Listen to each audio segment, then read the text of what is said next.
বন্ধুরা, আমার নাম দীপালি। বাবা মায়ের আদুরে একমাত্র মেয়ে আমি। আমার পরিবারে আরও আছে আমার দাদা রতন আর ছোট ভাই পলাশ। আমি ভার্সিটি সেকেন্ড ইয়ারে পড়ি। আমার বয়স 23 বছর। উচ্চতা 5 ফুট 3 ইঞ্চি।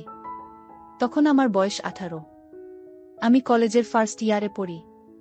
পলাশ ক্লাস 10-এ পড়ে। পলাশ আর আমি পিঠাপিঠি ভাই বোন। পলাশকে আমি বোকা ভাবতাম, কারণ ও সব সময় বোকা হয়ে থাকত। আমরা দুইজন একই রুমে থাকি। পলাশ ভূতের গল্প পছন্দ করে। কলেজে উঠার পর আমাকে বয়সের তুলনায় বেশ বড় দেখাত। কলেজের ছেলেগুলো সব সময় আমার দিকে তাকিয়ে থাকত, আমারও বেশ ভালো লাগত, তবে আমি কাউকে পাত্তা দিতাম না। কারণ আগে আমি মনে করতাম আমার পরিবারের সবাই খুব শালীন। আমার উচিত আমার পরিবারের রেপুটেশনের লিগ্যাসি বজায় করা। সেদিন পলাশ কোনো এক মুভি দেখে ও ভীষণ ভয় পায়, নিজের বিছানায় একা ঘুমাতে ভয় পাচ্ছিল। পলাশ আমার কাছে এসে রিকোয়েস্ট করে যাতে আমি ওর সাথে গিয়ে ঘুমাই। আমি প্রথমে ওকে নিয়ে খুব হাসাহাসি করি, কিন্তু আমি দেখি ও সত্যিই ভয় পেয়েছে। কিছুতেই একা ঘুমাতে যাবে না। কিছু উপায় না পেয়ে আমি ওর সাথে ঘুমাতে গেলাম। আমি ভাবছিলাম যে পলাশ ঘুমিয়ে পড়লে আমি নিজের বিছানায় ফিরে আসব। অনেকক্ষণ হয়ে গেলে আমি ভাবলাম পলাশ ঘুমিয়ে পড়েছে। নিঃশব্দে ওর বিছানায় ছেড়ে নিজের বিছানায় চলে এলাম। কিছুক্ষণ পর পলাশ ঘুম থেকে উঠে বসে আমাকে বিছানায় না দেখে কান্না শুরু করে দেয়। আমি নিজের বিছানায় ছেড়ে ওর কাছে গেলাম। পলাশ আমাকে জিজ্ঞাসা করে আমি কেন ওকে একা ফেলে চলে গেছিলাম। আমি জবাব দিলাম, পলাশের বিছানায় ছোট, এখানে দুজন পাশাপাশি ঘুমানো যায় না, তাই আমি উঠে গেছিলাম। পলাশ বলতে থাকে আজ রাতটা কষ্ট করে ওর সাথে ঘুমাতে, ও ভীষণ ভয় পেয়ে আছে। আমি কোনো উপায় দেখলাম না, শুয়ে পড়লাম। আমি পলাশের দিক করে ঘুমিয়েছিলাম। একটু পর পলাশ ওর হাতটা রাখল। আমি অবাক হয়ে গেলাম। আমি এবার পলাশের দিকে ফিরলাম। পলাশ জেগে আছে। আমাকে ঘুরে যেতে দেখে কোনো ভাবান্তর হলো না। আমি ওকে জিজ্ঞাসা করলাম ও কেন এমন করছে। পলাশ বলল, তাহলে দাদা কেন মায়ের সাথে এমন করে। পলাশের কথা শুনে চমকে উঠি। আমি ওর কথা অবিশ্বাস করতে পারছি না। আর আমার সাথে কখনো মিথ্যা বলেনি। আজ বাবা বাড়ি নেই। পলাশকে বললাম আজ বাবা বাড়ি নেই। পলাশকে নিয়ে মায়ের ঘরের সামনে গেলাম। মায়ের ঘরের দরজা ভেতর থেকে দেয়া। যা দেখলাম পলাশের কথা শতভাগ বিশ্বাস করলাম। পলাশ আমাকে বলল কাল বাবা আসলে আমি বাবাকে বলে দিব। আমি পলাশকে ঘরে নিয়ে আসলাম। পলাশকে বললাম আমাদের পরিবার স্পেশাল পরিবার। এই পরিবারে বাবা মাকে, মা বাবাকে, মা ছেলেকে, ছেলে মাকে, সবাই সবাইকে ভালোবাসতে পারে। পলাশ জিজ্ঞাসা করল সবাই পারলে আমি ভালোবাসতে পারবো না কেন। আমি বললাম নিয়ম নেই। পলাশ জানতে চাইল নিয়ম কারা বানায়। আমি বললাম বড়রা। পলাশ বলল বাবা সবার বড়। পলাশ বাবার কাছে যেতে চাইল, কিন্তু পলাশকে কোনোভাবে বোঝানো যাচ্ছে না। তখন আমি পলাশের কথা মেনে নিলাম। তখন পলাশের মুখে হাসি ফুটে উঠল। আমি পলাশের বিছানায় বসে আছি। সে অদ্ভুত আচরণ করতে লাগল। এরপর আমরা আরও মিশুক হয়ে গেলাম। আমাদের পরিবার রক্ষণশীল, এদিকে মাও ভীষণ ধার্মিক। কিন্তু দাদা কিভাবে মাকে এত ভালোবাসল ভেবে পেলাম না। ব্যাপারটা জানার জন্য ভীষণ কৌতূহল হলো। আমি পলাশকে জিজ্ঞাসা করি, কোনো উত্তর দিতে পারে না। আমরা এক ছুটিতে পরিবার নিয়ে ঢাকা ঘুরতে গেলাম। গিয়ে একটা হোটেলে উঠলাম। তখন প্রচুর ভিড় থাকায় বাবা শুধু 2টো রুম ভাড়া নিতে পারলেন। বাবা আর মা নিজেদের জন্য একটা রুম নিলেন, আর আমাদের 3 ভাই বোনদের জন্য অন্য রুমটা দিলেন। আমরা সারাদিন দর্শনীয় স্থান ঘুরলাম। সন্ধ্যায় ক্লান্ত হয়ে হোটেলে ফিরলাম। ফ্রেশ হয়ে খাওয়া দাওয়া সেরে যে যার রুমে চলে গেলাম ঘুমানোর জন্য। রুমে 2টো ডাবল বেড ছিল। একটাতে আমি ঘুমালাম আর অন্যটাতে 2 ভাই। আমরা সবাই ক্লান্ত ছিলাম, তাই বিছানায় শুতেই চোখে ঘুম চলে এলো। দাদা ঘুমিয়ে গেছে। আমারও ঘুম ধরেছে। এমন সময় পলাশ আমার কাছে চলে এল। ও বল দাদার সাথে ঘুমাবে না। আমি বললাম তাহলে আমার পাশে এসে ঘুমাতে। বাইরে বৃষ্টি হচ্ছিল। পরিবেশটা ঠান্ডা ঠান্ডা ছিল। রাত একটু গভীর হলে পলাশ অদ্ভুত আচরণ করতে লাগলো। ঘরে দাদা আছে, ঝামেলা হতে পারে। তখন ভাবলাম যদি দাদা কিছু বলে তাহলে দাদাকে বলে দেব দাদার আর মায়ের ব্যাপারে আমরা জানি। বাইরে কোথাও শব্দ করে বাজ পড়ল। বাজের শব্দে দাদা জেগে যায়। পাশে পলাশকে না দেখতে পেয়ে আমার বেডের দিকে তাকাতে আবছা অন্ধকারে আমাদের দেখতে পায়। দাদা বলে উঠল, পলাশ তুই কি করছিস? আমি বললাম, দাদা ওর তোমার সাথে ঘুমিয়ে অভ্যস্ত নয় তাই আমার কাছে এসে ঘুমিয়েছে। দাদা মুখ ফিরিয়ে ঘুমিয়ে পড়ল। কিছুক্ষণ পর দাদার লম্বা লম্বা নিঃশ্বাসের শব্দ শুনে নিশ্চিত হলাম দাদা ঘুমিয়ে পড়েছে। আমি পলাশের দিকে তাকিয়ে দেখি ও হাসছে। আমিও হেসে ফেললাম। এমন সময় দাদা এসে আমাকে টেনে উঠে বসায়। আমি দাদার দিকে তাকিয়ে দেখি দাদা রেগে আছে। আমি দাদাকে জানালাম আমি জানি দাদা আর মায়ের কথা। একথা শুনে দাদার মুখ শুকিয়ে গেল। এরপর সবাই ঘুমিয়ে পড়লাম। সকালে সবার সাথে খাবার খেতে গেলাম। দিনটা ভালোই কেটে গেল। রাতে খাবার খেয়ে ঘরে এসেছি।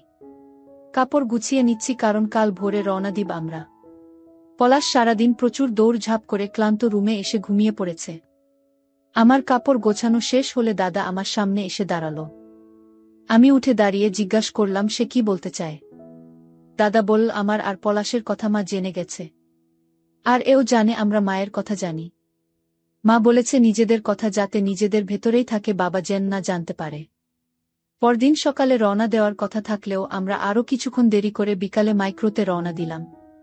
পলাশ বসেছে ড্রাইভারের পাশের সিটে, বাবা আর আমি মাঝের সিটে, দাদা আর মা পেছনের সিটে। আঁকাবাঁকা রাস্তা, সেই সাথে ভাঙ্গাচূড়া। গাড়ি চলার সময় দুলতে থাকে। তখন সন্ধ্যার নেমে এসেছে, চারপাশে অন্ধকার। ভেতরে মাইক্রোর লাইট নেভানো থাকায় কেউ কাউকে দেখতে পারছে না। তারপর রাস্তায় এক জায়গায় আমরা খেতে নামলাম। বাবা আগেই রেস্টুরেন্টের দিকে চলে গেছে। আমি মায়ের শাড়ি এলোমেলো হয়েছিল সেটা ঠিক করে দিলাম। মা আমার মাথায় হাত রেখে বলল, অনেক বড়। সেদিন বাসায় যেতে যেতে বেশ রাত হলো। সবাই ক্লান্ত ছিল তাই ফ্রেশ হয়ে ঘুমিয়ে পড়ল। পরদিন আমি ভার্সিটি গেলাম। ভার্সিটি থেকে ক্লাস করে বিকালে বাসায় আসলাম। সেদিন রাতে পলাশ আর আমি রুমে ছিলাম, এমন সময় দরজায় নক পড়ল। আমি খুলে দেখি দাদা। দাদা আমাদের রুমে আসলো। এরপর দাদা আর পলাশ অদ্ভুত আচরণ করতে লাগল। আমরা এক বোকার স্বর্গে বাস করছিলাম এই ভেবে যে আমার পরিবার সবচেয়ে ধার্মিক, রক্ষণশীল। রক্ষণশীল কথাটা হয়তো ঠিক, কারণ আমার বাবা পরিবারের ঐতিহ্য রক্ষা করে গেছেন। চিরায়ত কোন ধর্মের বালাই নেই আমাদের কারো মধ্যে। পরিবারের একজন নিষ্ঠার সাথে তাদের কাজ ধর্ম পালন করছে। ছোটতে দেখতাম বাবা প্রায় সময় কাজের জন্য বাইরে থাকত।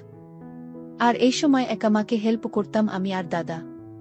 রতন সম্পর্কে আমার আপন বড় ভাই। ওকে দাদা বলে ডাকি।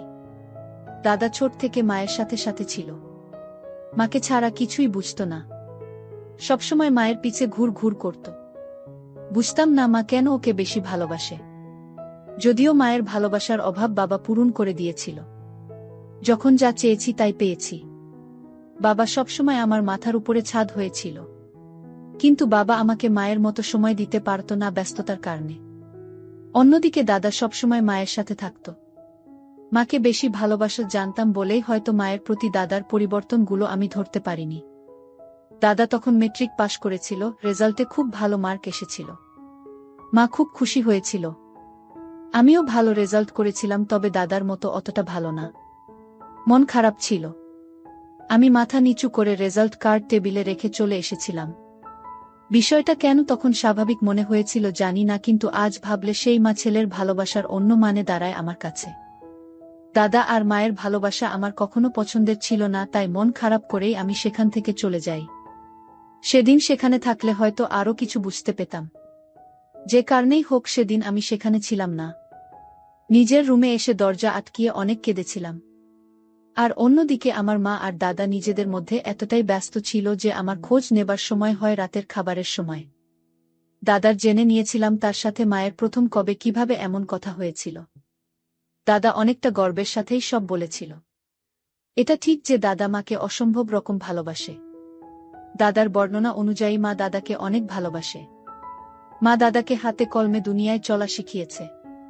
মা বিজয় দাদাকে সব কাজ নিজে হাতে করাতেন, সেটা সকাল বেলার ব্রাশ করা হোক বা রাতে মাস্টার মশায়ের দেওয়া অসম্ভব অঙ্কের সমাধান। দাদাকে সম্পূর্ণ নিজের মতো করে রাখতে চেয়েছে মা। এটা নিশ্চিত যে মা একজন শিক্ষিত চালাক মহিলা। বয়সের সাথে সাথে তার বুদ্ধি কিছুটা হ্রাস পেতে পারে, তবে সে যে একসময় চতুর এক মহিলা ছিল সেটা খুব সহজেই আমি অনুমান করতে পারি।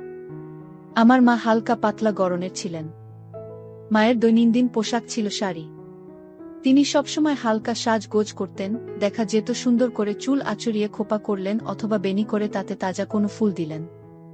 মা চোখে কাজল দিতেন আর সবসময় কপালে ছোট্ট করে একটা টিপ। মায়ের হাতে কাচের চুড়ি আর পায়ে নুপুরের শব্দের সারা বাড়িতে মায়ের উপস্থিতি নিমিষেই বোঝা যেত। আমাদের বাড়িতে মাকেই সব কাজ করতে হতো, তাই আমরা স্কুল থেকে ফিরলে মাকে সাহায্য করতে নেমে পড়তাম। মা সবসময় দাদাকে তার কাছে কাছে রাখত। আমাকে মা কখনো এতটা কাছে নেয়নি যতটা দাদাকে নিত। অথচ আমি মেয়ে ছিলাম। সময় কেটে গেছে অনেক দিন, হয়তো মাস, হয়তো বছর, ঠিক মনে নেই। এর মাঝে এমন কিছু ঘটনা ঘটে গেছে যাতে করে আমার আর বাবার সম্পর্ক অনেকটাই পরিবর্তন হয়ে গেছে। আমি বাবাকে আর আগের মতো সহজভাবে নিতে পারি না। সবসময় এমনটাই হয়ে আসছে আমাদের পরিবারে। আমি এতদিন পরে সেটা শুধু আবিষ্কার করেছি। বাবার তার প্রফেশনাল লাইফের শুরুর দিকে ডিলারশিপের কাজ করত। ধীরে ধীরে আয় বাড়াতে থাকলে এক সময় ইম্পোর্ট এক্সপোর্টের ব্যবসায় হাত দেয়। ইম্পোর্ট এক্সপোর্টের ব্যবসা বড় হতে থাকলে তার এক বিদেশি বিজনেস ফ্রেন্ডের পরামর্শে এমুনেশন ব্রোকারেজের কাজও শুরু করে। বলা বাহুল্য, বাবাকে প্রচুর ব্যস্ত থাকতে হয়। বাবার মায়ের বয়সের ফারাক 10 বছরের মতো। শুরু থেকে দেখেছি মা সবসময় বাবাকে ভয় পেয়ে চলত। বাবার সাথে কখনো হাসি মুখে কথা বলতে দেখিনি। বাবাও পারতপক্ষে মাকে এড়িয়ে চলত। বাবা আমাকে নিয়েই সবসময় ব্যস্ত থাকতেন। ছোটবেলা থেকেই বাবাকে অনেক ভালোবাসি। বলা যেতে পারে বাবা আমার সুপার হিরো। বাবা আর মায়ের সম্পর্কে একটা দূরত্ব ছিল। আমি বয়স হবার পর থেকে বিষয়টা লক্ষ্য করি। ট্যুরের আগে বাবা মায়ের মাঝে কিছু একটা নিয়ে ঝগড়া হয়েছিল।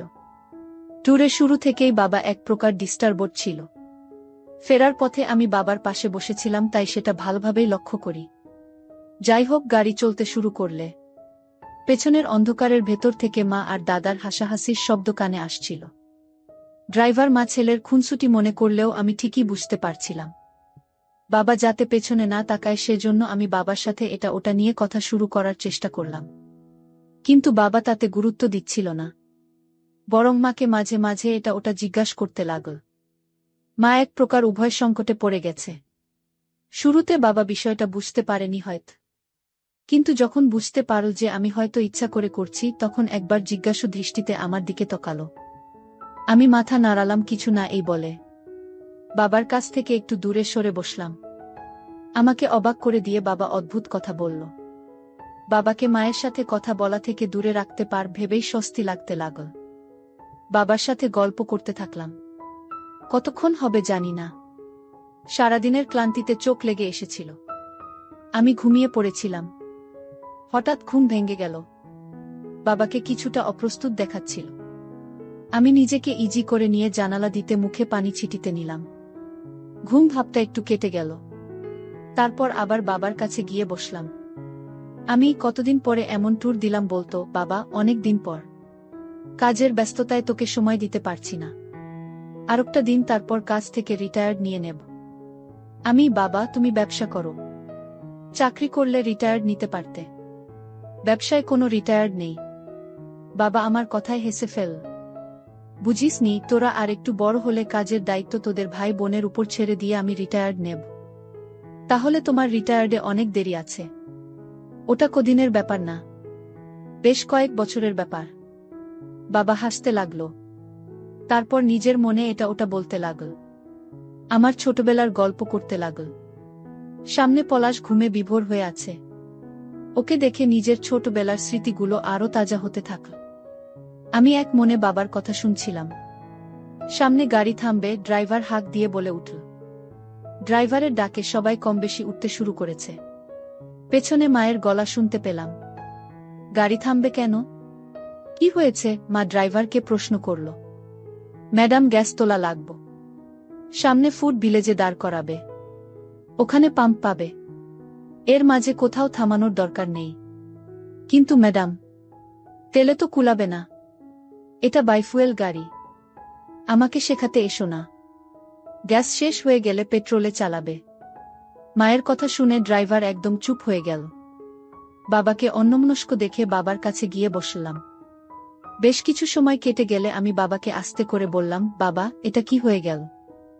আমরা কি ঠিক করলাম? বাবা আমার মাথায় হাত বুলালো, শুধু কিছু বলল না। এ নিয়ে আমরা পরে কথা বলবো। তোকে অনেক কিছু জানানোর আছে। বাবার কথা শুনে আমি কৌতূহলী হয়ে পড়ি।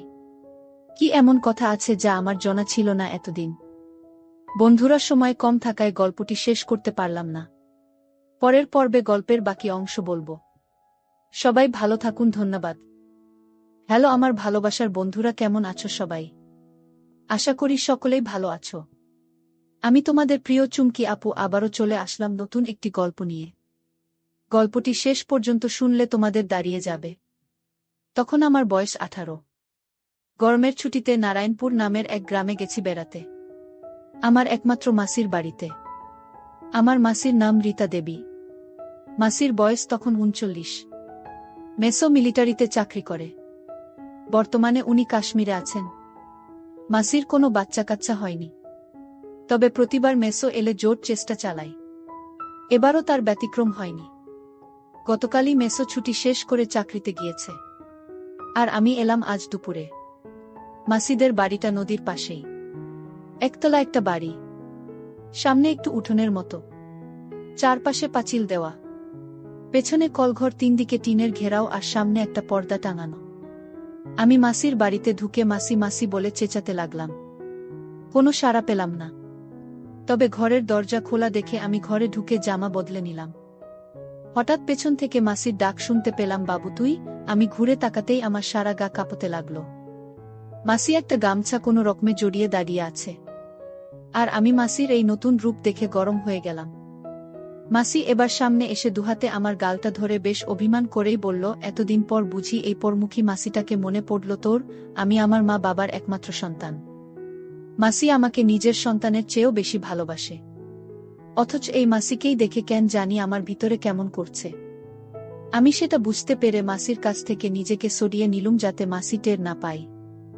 আমি বললাম, এতদিন পরে এসেছি তো কি হয়েছে? এবার অনেক দিন থেকে পুষিয়ে দেব। দেখো পরে আবার আমার জ্বালাতন সহ্য না করতে পেরে তাড়িয়ে না দাও। তুই যত পারিস আমাকে জ্বালাস, তাতে আমার আপত্তি নেই। যা তুই হাত মুখ ধুয়ে আয়, আমি তোর খাবার দিচ্ছি। এই বলে মাসি তার ঘরে গেল কাপড় পরতে। আমি কলতলায় গিয়ে হাত মুখ ধুয়ে বেরিয়ে আসতেই দেখতে পেলাম দড়িতে ঝুলছে কালো একটি স্মল পোশাক। সেটা যে মাসির তাতে সন্দেহ নেই। মাসিকে একটু আগে দেখে যেমন লেগেছিল এখন এই শুকোতে দেওয়া। এমন সময় মাসির ডাক শুনতে সংবিত ফিরে পেলাম। আমি তাড়াতাড়ি রান্নাঘরে গেলাম। খাওয়া দাওয়াটা ওখানেই হয়।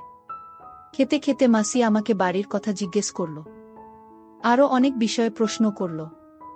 আমি শুধু হ্যাঁ হু করে উত্তর দিচ্ছিলাম। আমার চোখ বারবার মাসির দিকে আটকে যাচ্ছে। নীল শাড়িটাতে বেশ মানিয়েছে। আমি কোনোমতে খেয়ে ঘরে গেলাম। ঘরে শুয়ে পড়তে ঘুমিয়ে পড়লাম। সন্ধে হওয়ার কিছু আগে ঘুম ভাঙল। মাসি আমাকে চা দিল আর একটা চাবি দিয়ে বলল, যা চাটা খেয়ে নদীর ধার থেকে ঘুরে আয়, ভালো লাগবে। আর এই চাবিটা রাখ, আমি একটু মন্দিরে যাব। আমি চলে এলে তো এলামই, আর না এলে তুই এই চাবিটা দিয়ে তালা খুলিস। এই বলে মাসি বেরিয়ে গেল। আমি নদীর ধরে হাঁটতে লাগলাম। কিছুক্ষণ হেঁটে বাড়ি ফিরছি। একটু হেঁটে রাস্তার পাশে একটা গাছের আড়ালে মুততে বসলাম। মোতা শেষ হতেই যেই গাছের আড়াল হতে বেরুবো অমনি রস্তই দুটো নারী বিপরীত দিক থেকে এসে মিলিত হয়ে থামল। আমি ভাবলাম ওরা চলে গেলে তবেই বেরুবো, নইলে এই সন্ধে বেলায় আড়াল থেকে বেরুতে দেখলে অন্য কিছু ভাবতে পারে। নারী দুটোর একজন মাসির বয়সী, আরেকজনের বয়স 45 হবে।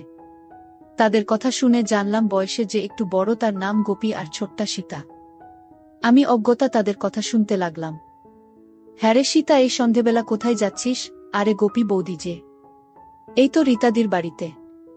ও পোশাক বানাতে দিয়েছিল, ওটা দিতে যাচ্ছি। দেখি।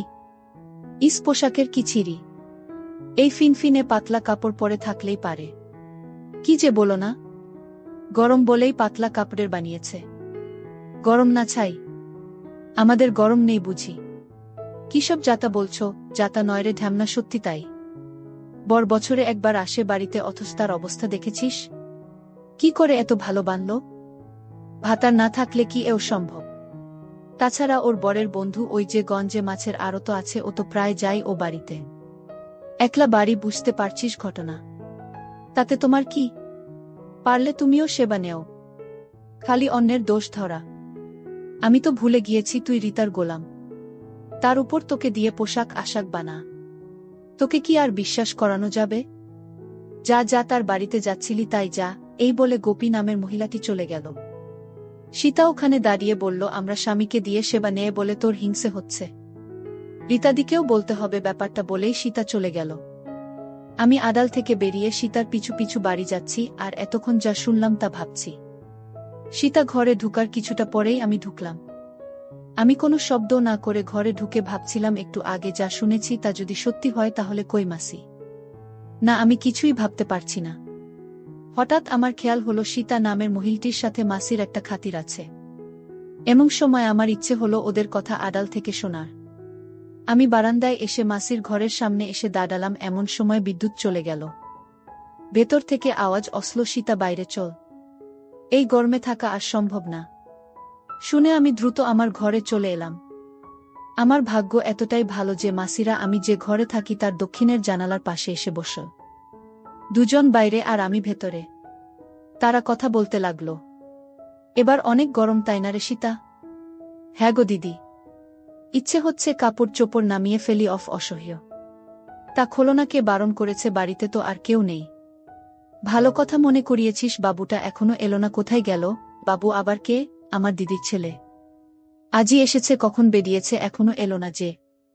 চিন্তা করো না, বোধহয় কারেন্ট নেই তাই বাইরে ঘুরছে। তারপর ও এতদিন বাদে এলো, সব ঠিকঠাক চেন না? কত বড় উচ্চ মাধ্যমিক দিয়েছে। দিদি এত বড় ছেলে হারাবে না। শোনো, আমি না বলা পর্যন্ত তুই অশোকদাকে এ বাড়িতে আসতে নিষেধ করবি। আজই ওকে এটা জানাবি। বাবু বাড়িতে। বুঝতেই পারছিস, জানাজানি হলে কেলেঙ্কারি হয়ে যাবে। তা না হয় বলবো, কিন্তু এভাবে আর পাড়ার মহিলাগুলো যেভাবে আমাদের বিশেষ করে তোমার পিছে লেগেছে, তাতে কদিন যে শাক দিয়ে মাছ থাকতে পারবো ভগবানই জানেন। আজ গোপীও খোঁচা মেরে কিছু কথা শুনিয়ে দিল। কিন্তু করবটা কি বল? তোরও তো তাও স্বামী সপ্তাহান্তে বাড়ি আসে, আর আমার? আমি কি করে থাকবো বল? একটা কথা বলি, রাগ করবে না তো? কি কথা?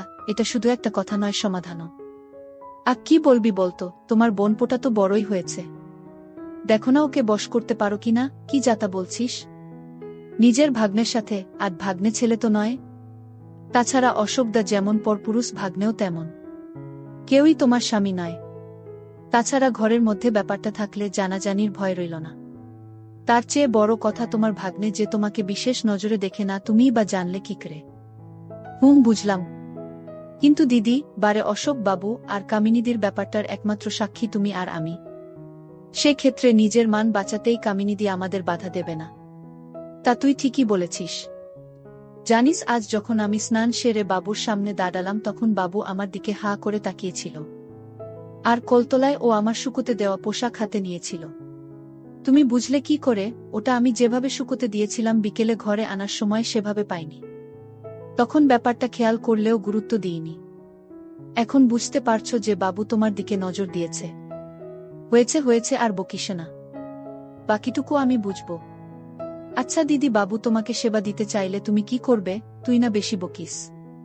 এখন যা, অশোক বাবুকে গিয়ে বলে আয় যেন এ বাড়িতে না আসে। সে কি একেবারেই না করে দেব? না রে, যতদিন আমার বাবু আছে ততদিন। এবার যা। দুজন ওখান থেকে উঠল। সীতা দরজা দিয়ে বেরিয়ে যেতেই মাসি তার ঘরে ঢুকল। আমি নিঃশব্দে ঘর থেকে বেরিয়ে বাড়ির বাইরে বেরুলাম। কিছুক্ষণ পর বাড়িতে ঢুকে মাসি মাসি বলে হাঁক ছাড়তে মাসি দরজা খুলে বেরিয়ে এলো। পরনে একটা পাতলা নীল ম্যাক্সি। মাসি আমাকে টেনে ধরে বলল, কোথায় ছিলি রে বাবা? আমার বুঝি চিন্তা হয় না?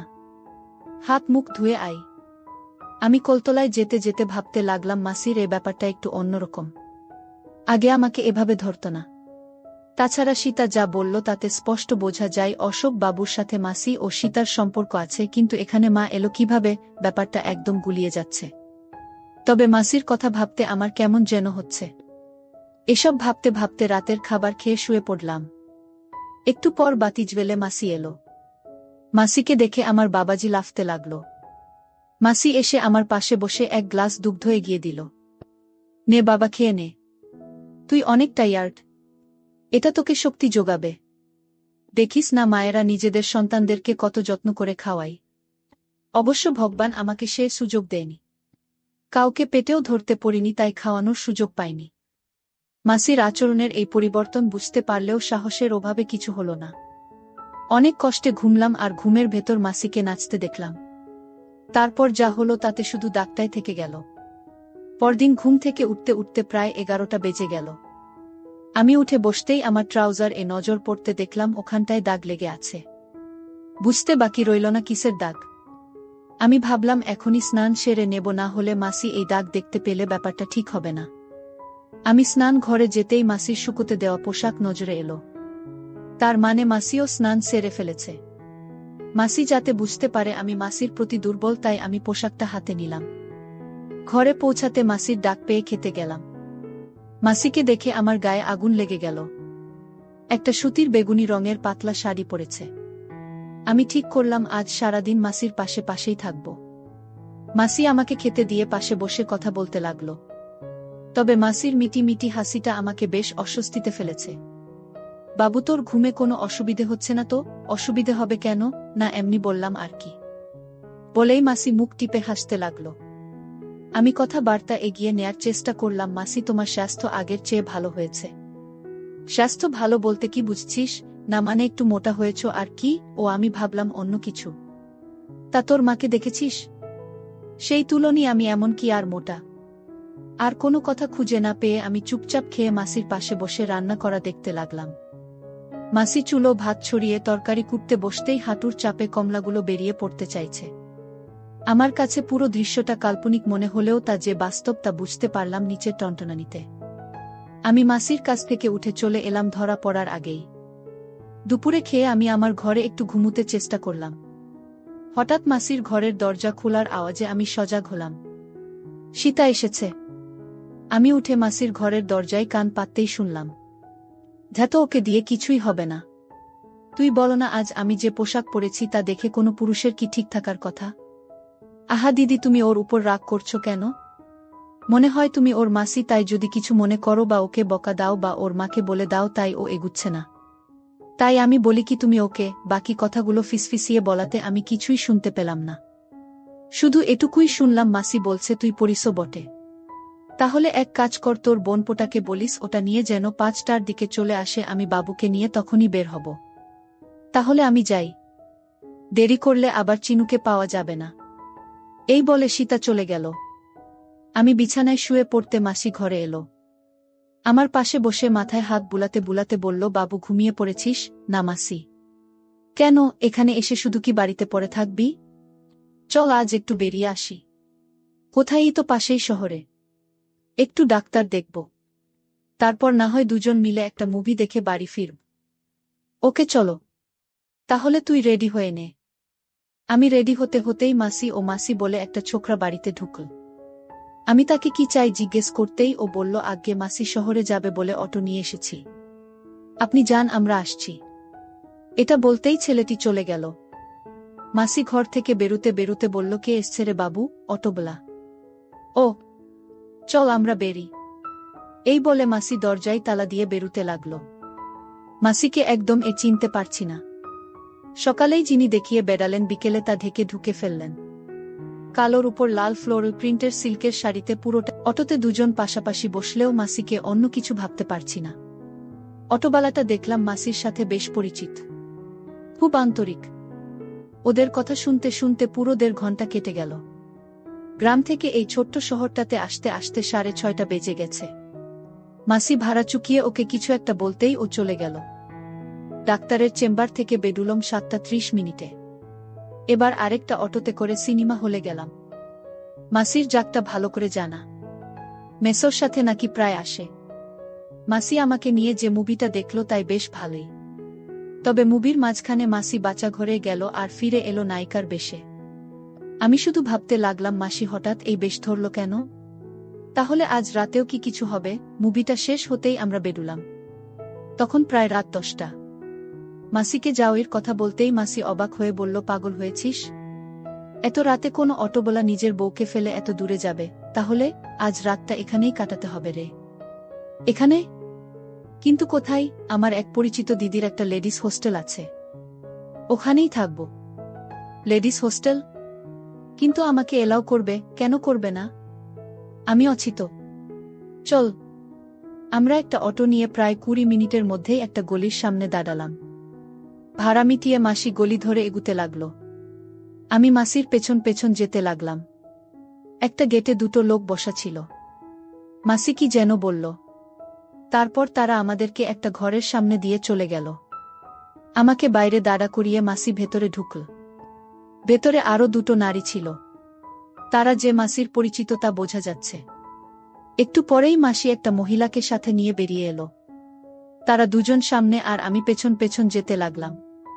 পুরানো এই বাড়িটির দোতলার একদম উত্তরের ঘরের সামনে নিয়ে মহিলাটি মাসিকে চাবি দিয়ে চলে গেল। মাসি চাবি খুলে ভেতরে ঢুকল, আমিও তাই। বাতি জ্বালতেই বেশ ভালো লাগলো। সাজানো একটা ঘর, বড় একটা খাট, লাগোয়া বাথরুম, একটা টেবিলও আছে। আমরা ঘরে ঢোকার একটু পরেই সেই মহিলাটি দুটো টাওয়েল আর একটা পরিষ্কার লুঙ্গি দিয়ে গেল। মাসি ওটা নিয়ে ওকে বলল ঘরে খাবার দিতে। আমি তো বেশ অবাক। এরা এত যত্ন আত্তি করছে, ব্যাপারটা কি? মাসিকে জিজ্ঞেস করতেই বলল এই হোস্টেল এর মালিক তার বেশ পরিচিত। আমরা ফ্রেশ হয়ে খেয়ে দিয়ে টিভি দেখতে লাগলাম। হঠাৎ এ পাশের ঘর থেকে কেমন যেন আওয়াজ আসতে লাগল। আমি মাসিকে সেটা জিজ্ঞেস করতেই মাসি হেসে বলল, ও কিছু না রে, তুই টিভি দেখাই মনোযোগ দিত। আমার কেন যেন সন্দেহ হচ্ছিল। আমি ঘুমাবো বলে শুয়ে পড়তে মাসি বলল, কিরে ঘুমিয়ে পড়বি? রাত 12টা। না ঘুমিয়ে উপায় কি, গরমের দিনে এটা কি এমন রাত বলতো? এটা বলতে বলতেই শাড়িটা নামাতে লাগল। আচমকা মাসির এই কান দেখে আমার তো অবস্থা খারাপ। আমি মাসিকে হাঁ করে দেখছিলাম। কিরে অমন করে কি দেখছিস? না কিছু না। আমাকে বলল, গা থেকে গেঞ্জিটা খোল, আরাম লাগবে। আমিও তাই করলাম। মাসি একটা বলিস খাটের সাথে দেশ দিয়ে আতশোয়া হলো। আমাকে তাকিয়ে থাকতে দেখে বলল, আসলে অনেক গরম তো, আর তুই তো আমার ছেলের মাথায়, তাই সব। তোর খারাপ লাগছে না তো বাবু? আমি না বলতে মাসি নিচু হয়ে তাকিয়ে আছে। আমি একটু সাহস নিয়ে বললাম, মাসি কি দেখছো? এই দেখো না কত শখ করে এই সিল্কের ব্রাটা গত সপ্তাহে কিনলুম, মাত্র একদিন পরেছি, অথচ দেখ এখানটায় কিসের যেন দাগ লেগে আছে। এই যে এখানটাই দেখ। হঠাৎ মাসির গলার আওয়াজ পেলুম, একটা জিনিস কি জানিস বাবু, আমার এটাতে যেরকম দাগ ঠিক ওই রকম দাগ আজ সকালে তোকে ডাকতে গিয়ে তোর ট্রাউজারে দেখেছি।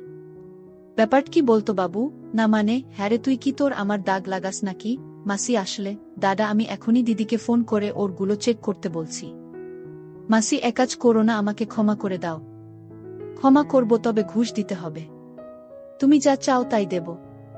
সত্যি? হ্যাঁ। আমাকে সেবা দিতে পারবি? মাসির এমন সরাসরি প্রশ্ন আশা করিনি। যত ইচ্ছে থাকুক না কেন, নিজ মাসিকে মুখের উপর বলাটা বেশ কঠিন। আমি কোনো মতে মাথা নাড়লাম। মাসি একটু রাগ দেখিয়ে বলল, লুকিয়ে লুকিয়ে দেখিস তাই না রে হারামি, তুমিই তো দেখিয়ে বেড়াতে। তাছাড়া তোমার আর সীতার কাহিনী আমি জেনে গেছি। আমি তোমাদের সব শুনেছি। তুমিই তো আমাকে দিয়ে, এতই যদি জানতি তবে এগোসনি কেন? আমি কি তোকে মারতাম না বকতাম? তোমারই যদি এত ইচ্ছে এখানে এলে কেন? বাড়িতে নিজে এগোনি কেন? এমন সময় বাইরে থেকে নারী কণ্ঠের আওয়াজ এলো, সেবা নিতে এসে ঝগড়া কিসের গো? বাড়িতে না করে তুমি এখানে আমাকে আনলে যে? আসলে এগুবার ছুতো আর একটু বেড়ানোর উদ্দেশ্যেই। তাছাড়া জীবনের প্রথম এঘরেই খেয়েছি। কার হাতে গো সে পরে বলবো। কিরে পারবি তো আমাকে? পারতেই হবে আমাকে বলে কাজ লেগে পড়লাম। অনেক পরিশ্রম করে আমি ক্লান্ত হয়ে কখন যে ঘুমিয়ে গেছি জানি না। সকালে ঘুম ভাঙতেই দেখি মাসি চুল আঁচড়াচ্ছে। আমাকে দেখে একটু হেসে বলল, যা স্নান করে নে, লুঙ্গিটা কেচে দিস। স্নান করে ফ্রেশ টেস হয়ে আমরা বেরিয়ে পড়লাম। সকালে বাইরে খেয়ে হালকা কেনাকাটা করে দুপুরে খেয়ে নিলুম। তার বাদেই বাড়ির দিকে রওনা হলাম। বাড়িতে পৌঁছলাম শেষ বিকেলে। সন্ধে বেলা সীতা বাড়িতে এলো। মাসি রান্না ঘরে ছিল। ওখানেই দুজন কথা বলছে। আমি জানালার পাশে দাঁড়িয়ে শুনছি। এখন আর ধরা পড়ার ভয় নেই, কারণ মাসি জেনে গেছে যে আমি তাদের আগের কথাগুলো শুনেছি। সীতা কৌতূহলী হয়ে বলল, কি গো দিদি, কিছু হয়েছে? কি আর হবে রে, না মানে বাবুর সাথে বাজে বকিস না তো। ওসব কিছুই হয়নি, আর হবেও না। তোর কথামত যদি এগুতাম তাহলে লজ্জায় পড়তাম। কি বলছো কিছুই হয়নি? এ কেমন ছেলে বাপু? অমন দেবীর পেট থেকে এ কেমন ছেলের জন্ম হলো? কি আর করা, তোমার দুর্ভাগ্য। অশোক বাবুর ওখানে যাবে গো? কখনই না। ওক বলে দিস আমাকে ভুলে যেতে। এসব কি বলছো তুমি? হ্যাঁ, যা বলেছি তাই। কাল ডাক্তার বাবু বলেছে এবার আমার মা হবার সম্ভাবনা খুবই বেশি। আমি মা হতে পারলে আর কিছুই চাই না। কি বলছো? এই ৩৯ বছর বয়সে তুমি মা হবে? ভগবান মুখ তুলে তাকালো তবে। কিন্তু সেবা না নিয়ে থাকতে পারবে, এ ব্যাপারে আর কথা নয়। যা বললাম তাই কর গে যা। মাতৃত্ব জিনিসটাই অন্যরকম, নারীদের বদলে দেয়। আচ্ছা, আমি গেলাম, বলে সীতা বেরিয়ে গেল। এবার আমি মাসির কাছে গিয়ে পেছন বললাম, সীতাকে মিথ্যে বললে যে? কি মিথ্যে বললাম? এই যে বললে আমাদের মধ্যে কিছু হয়নি। পাগল হয়েছিস তুই? ওটা বললেই ও সেবা নিতে চাইবে। আমি চাই না আমার নাগরকে কারো সাথে ভাগ করে খেতে। তুই শুধু আমার। আর অশোক বাবুর ব্যাপারটা, তোর কাছে অশোকের ওটা কিছুই না। তুই থাকলে আমার আর কাউকে দরকার নেই। তাছাড়া সীতা এখন একাই অশোককে দিয়ে সেবা করাবে। আচ্ছা, একটা ব্যাপার বলতো, ডাক্তার তোমাকে কখন বলল যে তুমি মা হতে পারবে? ডাক্তারকে বলতে হবে কেন? আমি এতদিন মা হইনি কারণ তোর মেসোর মেশিন খারাপ, আর বাইরের কারো কাছ থেকে সাহস পাইনি। এবার তোর মেসো যাবার দুদিন পরেই তোর সেবা নিলাম। এবার চান্স আছে। একে তো তুই ঘরের মানুষ, তার উপর তোর মেসো বুঝবে যে ওর তাতেই হয়েছে। এসব কি বলছো মাসি? এতে অবাক হওয়ার কি আছে? আচ্ছা মাসি, একটা কথা বলি। কি কথা? হ্যাঁ, যা বলছিলাম, সীতা বলছিল মার কোনো এক ঘটনার সাক্ষী তুমি আর সীতা। ব্যাপারটা কি বলতো? না না, তেমন কিছু না। মাসি, তুমি কিছু একটা লুকাচ্ছ। সত্যি করে বলো কিন্তু, নইলে আমিও সব বলে দেব সবাইকে। বাজে বকিস না তো। শুধু শুধু রেগে যাচ্ছিস কেন? রাগার কারণ আছে বলেই রাখছি। তুমি সত্যিটা বলছো না কেন? তোর শুনতে ভালো লাগবে না। তুই আমাকে বলতে জোর করিস নে। না, তুমি বলো। আমি শুনব। রাগ করতে পারবি না কিন্তু। ঠিক আছে, বলো। অশোক বাবু আর তার দুজন বন্ধু দিদিকে সেবা দিয়েছিল। মা কি রাজি ছিল? আসলে তোর বাবা তো ২-৩ বছরে একবার দেশে আসে, তাই বুঝতেই পাচ্ছিস দিদির একটা চাহিদা ছিল। সেই চাহিদা কি এখনো আছে? আছে তো বটেই। চাহিদা মেটাই কি করে? যেভাবেই মেটাক না কেন, সুখ তো আর পায় না। মেয়েদের জ্বালা বড় কষ্টের। আমার মার কষ্ট কমানোর কোনো উপায় কি নেই? একটা উপায় আছে। কি? এমন কাউকে খুঁজে বের কর যে দিদিকে সুখ দিবে, কিন্তু বাইরের কেউ জানবে না। কোথায় পাবে এমন কাউকে? তাছাড়া মার সাথে অন্য কাউকে আমি মানতে পারব না। তাহলে তোকে হতে হবে সেই পুরুষ। মানে মাসির পাশাপাশি মাকেও সেবা করতে হবে। কিন্তু? কোনো কিন্তু না। যা বললাম তাই কর। সকালে আমাকে তোর মতামত জানাস। আমি সে অনুযায়ী ব্যবস্থা নেব। পরবর্তী ২ ঘন্টা অনেক পরিশ্রম করে ঘুমিয়ে গেলাম। সামনে অজানা দিন। পরদিন সকলে ঘরের কাজটাজ সেরে মাসি রান্না ঘরে গেল। আমিও স্নান সেরে মাসির কাছে গিয়ে বসলাম। মাসি তরকারি কুটছিল। আমাকে দেখে হাসল। আমাকে চুপ থাকতে দেখে মাসি, কিরে কিছু বলছিস না যে? কি বলবো? দিদির ব্যাপারে কি ভাবলি? জানি না। মানে কি? তোর মতামত জানা। আমার মনে হয় তুমি মার সম্পর্কে যা বললে তা ঠিক না। মনে দিদি যে মেটাতে পারছে না, এটা আমি মিথ্যে বলেছি? হ্যাঁ। তাছাড়া আমার মনে হয় অশোক বাবুর ব্যাপারটাই মা রাজি ছিল না। এটা বলার পরই মাসি ফিক করে হেসে ফেল। হাসছো কেন? আমি হাসির কি বললাম? না, এমনি। আসলে নিজের মাকে সব ছেলেই সতী ভাবে। কিন্তু কি জানিস বাবু, আমি যা বলেছি তা সত্যি। এই যে আমাকে দেখ তোর মাসি, আমি, অথচ তুই সেবা না দিলে আমি বাঁচব না। তার মনে আমি একটা পাকা জিনিস, তাই না? তা তুমি যে একটা জিনিস, সেটা প্রমাণিত। তোর মা কিন্তু এই রিতার বোন। আমার চেয়ে কে বেশি চেনে আমার বোনকে শুনি? আর তুই সে দিনের ছেলে বলছিস তোর মা সতী? এসব কি বলছো দিদা? সে অনেক পুরানো কথা, বাদ দে। আমাকে একটা কথা বলবি? কি? তুই যদি নিজ চোখে দেখিস দিদি সেবা নিচ্ছে, তাহলে তুই রাজি হবি? হ্যাঁ। ঠিক আছে, আমি দিদি আসতে বলে দিচ্ছি। তুই শুধু আমাদের লক্ষ্য করবি। একদিনে বুঝবি তোর মা কত বড় জিনিস। ঠিক আছে। আমিও বলে দিলুম, যদি মা এমন হয় তাহলে তোমার মতো মাকেও সেবা করব। তবে আবার কি রে? তবে প্রথমেই মার পিছ